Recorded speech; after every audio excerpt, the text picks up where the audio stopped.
And still going. And there we go.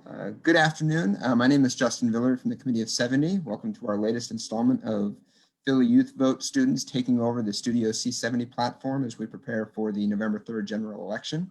This afternoon, we have the pleasure of welcoming Timothy DeFoor, a candidate for the State Auditor General position. And so I'm going to turn it over to Miss Rachel Kim. Her and Mr. Tom Quinn, their class from Central High School, is going to be asking Mr. DeFoor some questions. And Rachel, go ahead and take it away.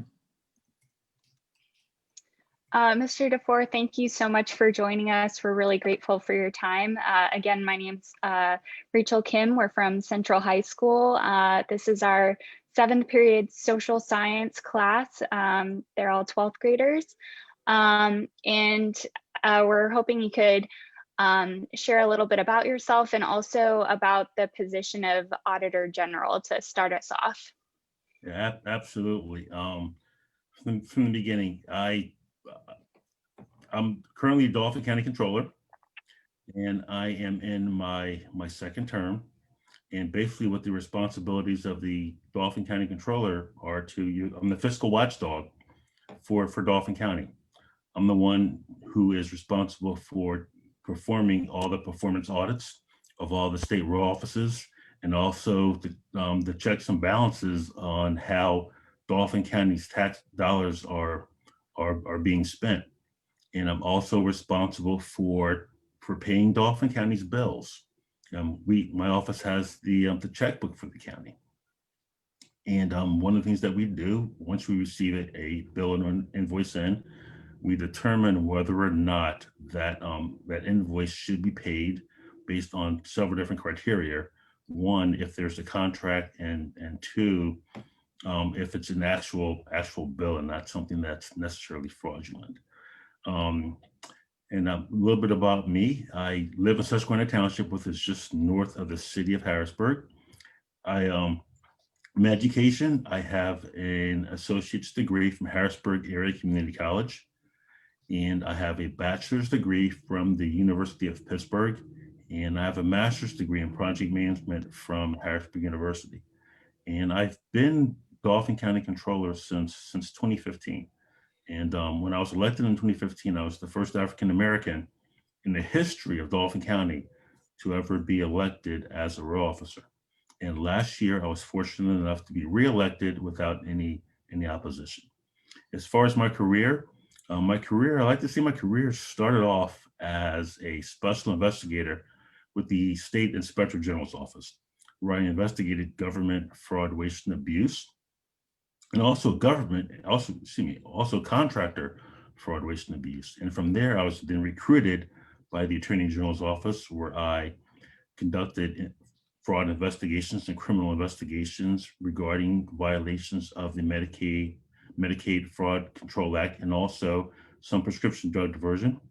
And so from there, I then, after I retired early from the Attorney General's office, I then went to the private sector, pretty much doing the same thing, where I audited and investigated how taxpayer dollars are being spent, primarily with regards to healthcare programs, and also performing audits on auditors, if you can believe that, to determine if these auditors met the criteria in which they were contracted to perform certain services for state and federal governments across the country. And now I'm running for Auditor General. Thank you. Let's go to our first student question. I think it's Crystal. Hi, Crystal. Hi, Mr. DeFoor. How are you? My name is Crystal. Thank you for being with us today. It's my pleasure. My first question is, why do you want to be Auditor General, and why are you fit for this office? There's a couple of reasons why. I kind of, it's a sense of obligation and a moral responsibility of the 30 years that I've spent auditing and investigating how our tax-paying dollars are being spent. That's all I've ever done. And this Commonwealth has blessed me, and other individuals have guided me along my career path.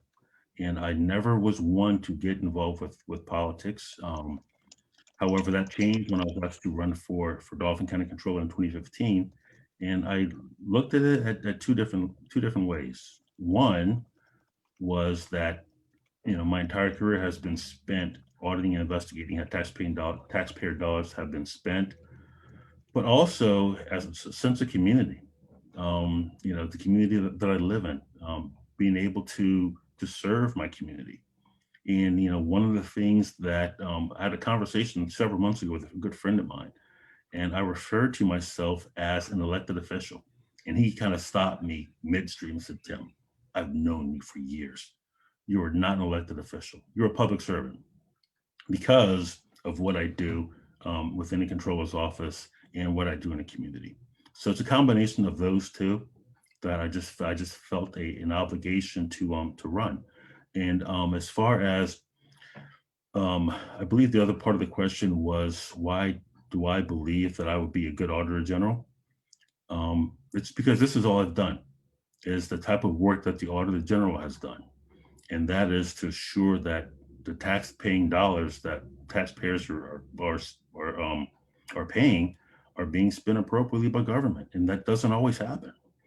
And it's the Auditor General's responsibility, and as controller, it's currently my responsibility to ensure that happens. So those are the reasons why I'm running. Thank you so much. You're very welcome. Thank you for the question. It's a good question. Hi, Mr. DeFoor. My name is Lucia, and my question is, how will you use your position to advance the efforts made by the Black Lives Matter movement? Well, there's a couple of things that I would do. And I put out a statement several weeks ago, and where I was talking about when I was endorsed by the Fraternal Order of Police. And one of the things that I mentioned is that when we talk about, and particularly Black Lives Matter, and we talk about social justice, which is actually the big picture, it just doesn't begin and it doesn't end with regards to law enforcement. It also starts with business opportunities. I mean, are African Americans, are people of color, are women, are they getting the same opportunity to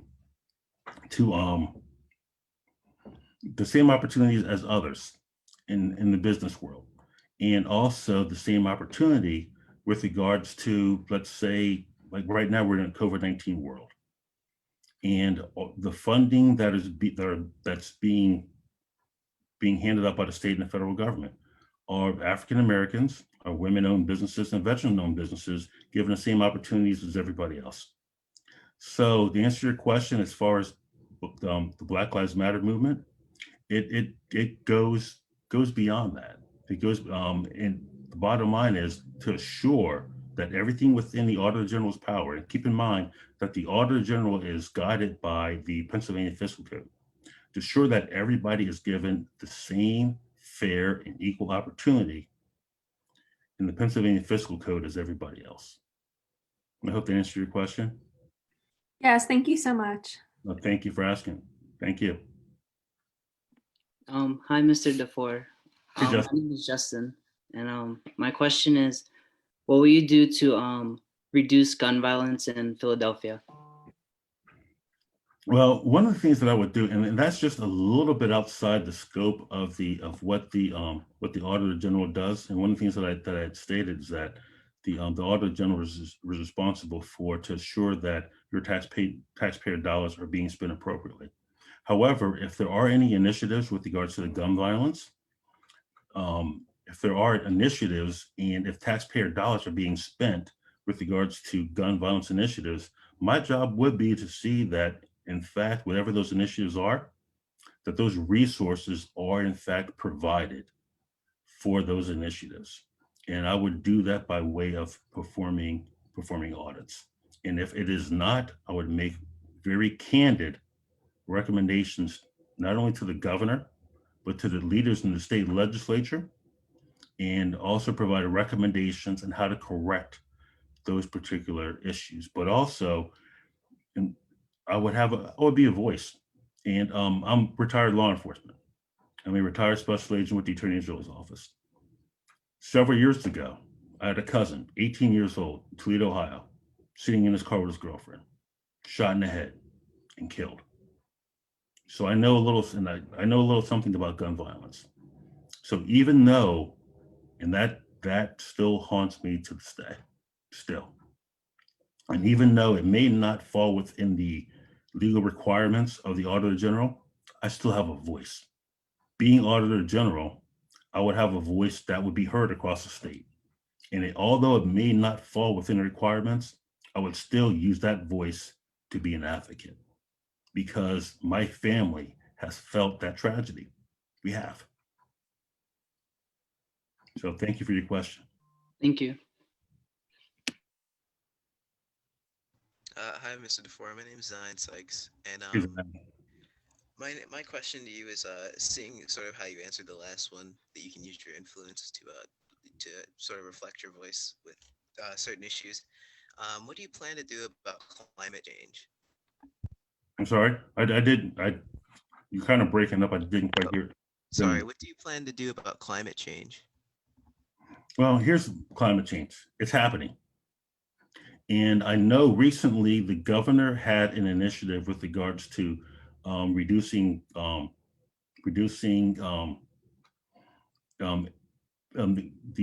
carbon emissions. So one of the things as Auditor General that I would do, whenever there's any initiative with regards to climate change, any state initiative with regards to climate change or anything closely related, one of the things that I would do is once that initiative takes place, I would go back either 6 months to a year later and perform an audit and to determine if in fact what the governor had requested and what the legislature had approved, or if there's an executive order, to determine if it was working. And if the governor's orders or whoever's orders were carried out. And so that would probably be the best way of going about doing it. If there's something that's ordered, assuring that it's working. And if it's not working, make a recommendation with regards to how it should be improved or how it should be changed. So, but in addition to that, seeing that this is an area that some areas of government just aren't used to, I would also have to bring in subject matter experts who are very familiar with it. Subject matter experts who would help with performing an audit with regards to that type of initiative, and individuals who would help with the prepare the audit, but also when you perform the audit and come up with a recommendation, those recommendations should come from people who are experts in that area, people who are then working with the Auditor General's office to come up with not only a recommendation, but a sound recommendation to where you have a quality audit report.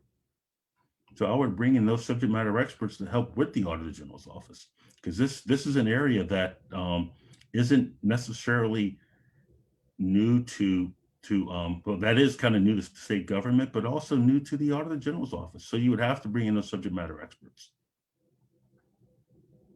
Thank you. Thank you.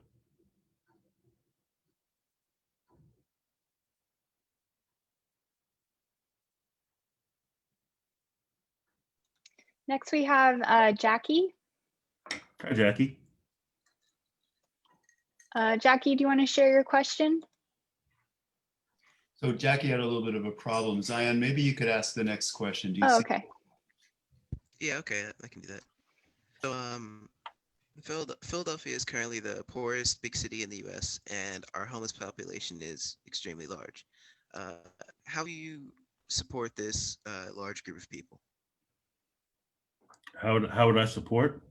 So it's kind of two.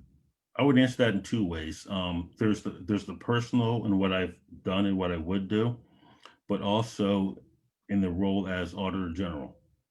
And again, any type of funding that is to be provided to any type of individuals in need, to ensure that those funds are in fact going to those individuals who need it, and not necessarily to the people who are heads of an organization with fat salaries. assuring that those funds go to those who are in need. And a lot of times that's where we may find some problems, where that the funding's true intention aren't necessarily going to those in need. And the ones who are responsible for that, they need to be called in and questioned. But the main thing is to make sure that those funds, those state funds, are going to those individuals and to those entities who are in need, because they are in need.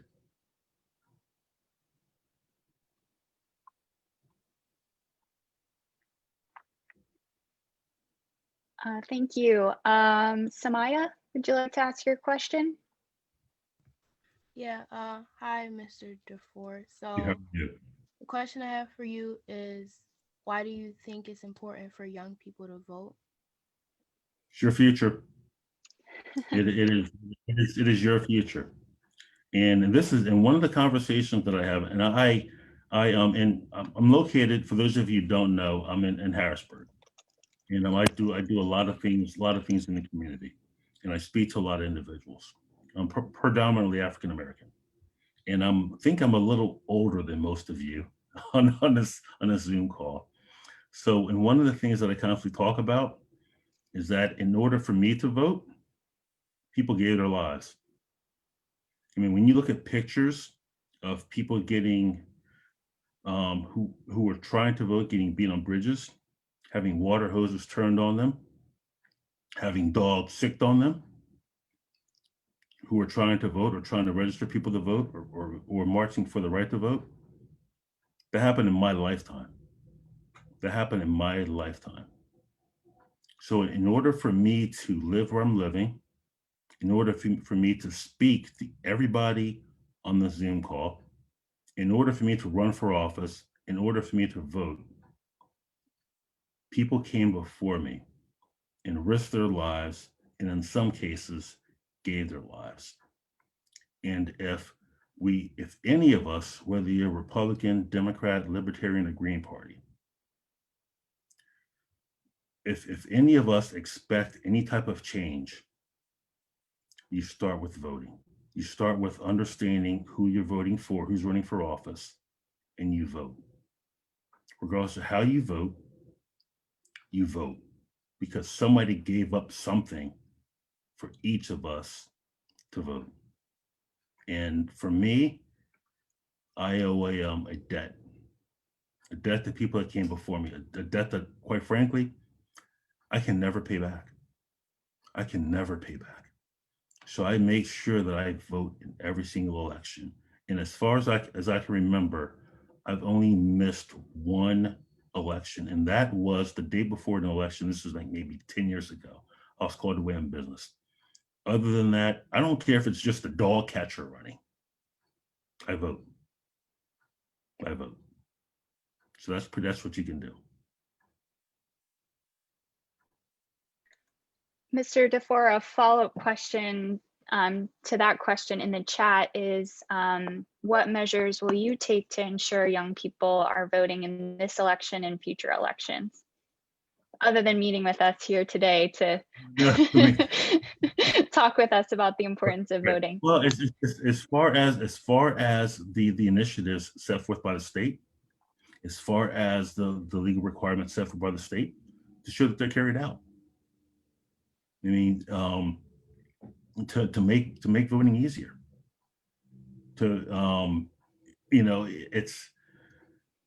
We live in and I had this conversation a couple of days ago, well, actually a couple of weeks ago with somebody, and they kind of thought I was crazy by saying this. And I said, look, voting should be easier for us, not more difficult. I said, with each laptop and desktop computer, each computer has its own individual IP address. I mean, unfortunately, cell phones and tablets don't have its own IP address. But quite frankly, I think that maybe the time will come when we can vote by our laptop or desktop computer. I mean, with the proper security features in place, some of the same security features that we pay our bills through, that we pay our taxes through, I think it should be easier for us to vote. But I think it's important that we vote, and if elected Auditor General, whatever initiatives that the governor or the state legislature puts in place financially, I will assure that they're carried out, as long as people vote. And you don't even have to vote for me. I want you to vote for me, but as long as you get out there and just vote. This next question has to do with more of the job of the Auditor General. Are there any specific kinds of red flags that you look out for when you're performing audits? Like, what kinds of things are you looking for? Well, as far as any type of performance audits, like for example, normally when most audits, there are there's things that happen that are your normal course of business. And then there could be something that are outliers. And those outliers are things outside the normal course of business. And if it's something outside the normal course of business, it could be a false positive, or it's just something that just an anomaly that just happened for that particular time period, or it could be something that somebody may be doing something to commit fraud. So one of the things that the first thing you would have to do when performing an audit, when you get all your information with regards to the audit and collect all your requirements, is look for anything that just isn't normal. And you can get that from the information that you collect, but you can also get that from individuals who are working in different state departments or individuals out in the public. So the first thing is to look for something that just doesn't look right, because if it doesn't look right, then that means it probably isn't right.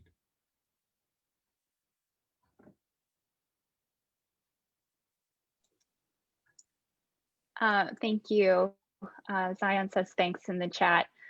A question that came up during our class brainstorming has to do with public school funding. And I think we're curious what your stance is on public school funding and how it can be more efficiently used and distributed equitably. You have the formula that's currently being used needs to be revisited. It really does, because it doesn't necessarily, school districts where I currently live in Susquehanna Township, which is north of the city of Harrisburg. And the way that this school district is funded, the way that the school district that my brother sends his kids to are funded fundedly different than some of the schools in Philadelphia. Why is that? And to me, it just doesn't make any sense how you can have one school district funded differently in another school district a mile away or less than a mile away that's funded another way. So you really need to take a look at how schools are funded, because it may not be fair.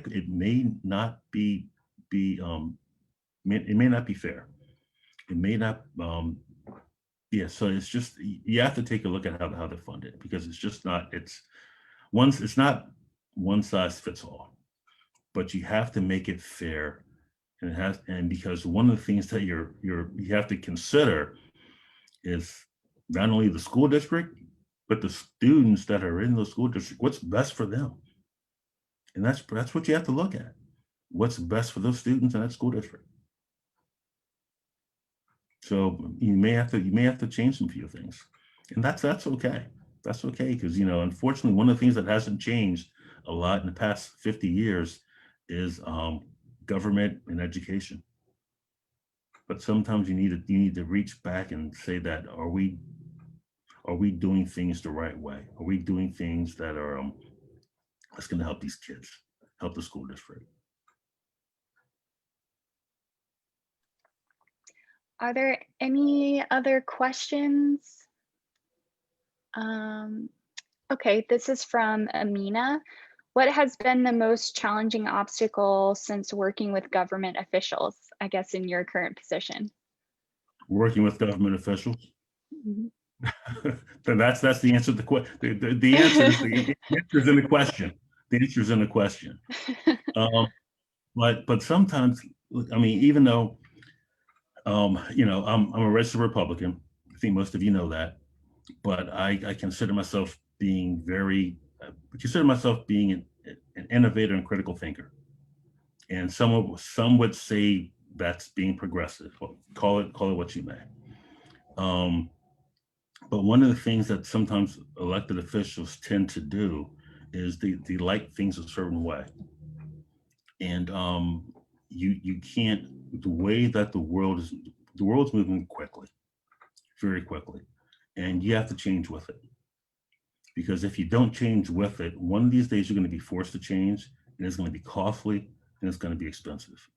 So one of the things I've always been an advocate of is constant process improvement. And there's some elected officials who aren't necessarily a fan of that. And some of the bigger fights that I've had have actually been with fellow Republicans, because I'm all about, you know, changing for the better, because, you know, things in time, just, it doesn't stand still for anybody.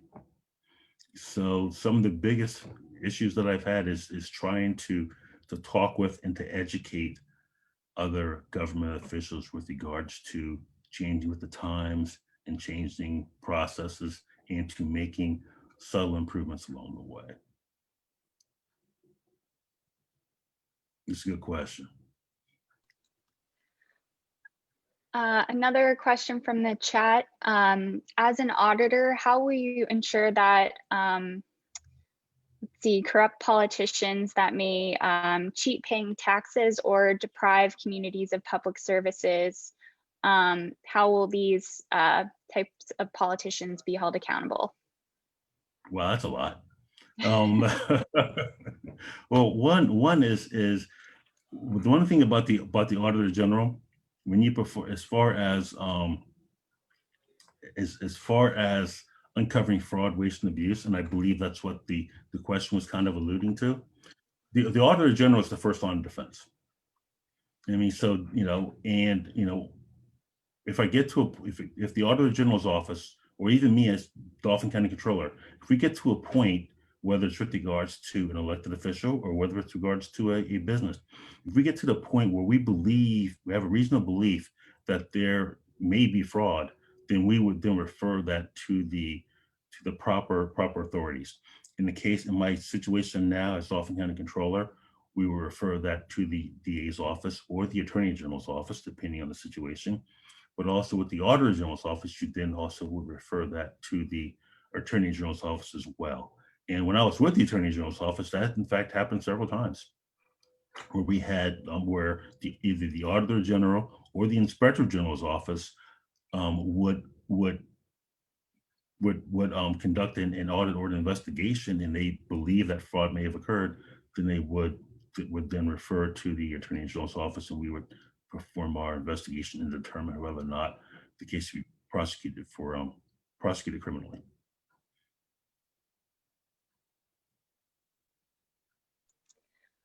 Well, thank you so much for being here, Mr. DeFoor. Thank you. Some really insightful and informative responses, and thank you, students, for sharing your great questions. Before we wrap up, I'm just going to make a quick plug for our viewers on Facebook. If you'd like to learn more about the candidates in Pennsylvania, you can check out Committee of 70's website here. If you haven't dropped off your ballot yet, you can go to a satellite election office. The second link gives you information about that. And then if you don't know your polling place, make sure to check out this third link, especially since I think some polling places have changed due to the pandemic. So make sure you have the most updated information. And then be sure to check out our Philly youth voter organizations. So we have Philly Youth Vote, Vote That John, and My School Votes. So check out those Instagrams. And again, Mr. DeFoor, thank you so much for your time. We're really grateful to have you. And thanks so much. Take care.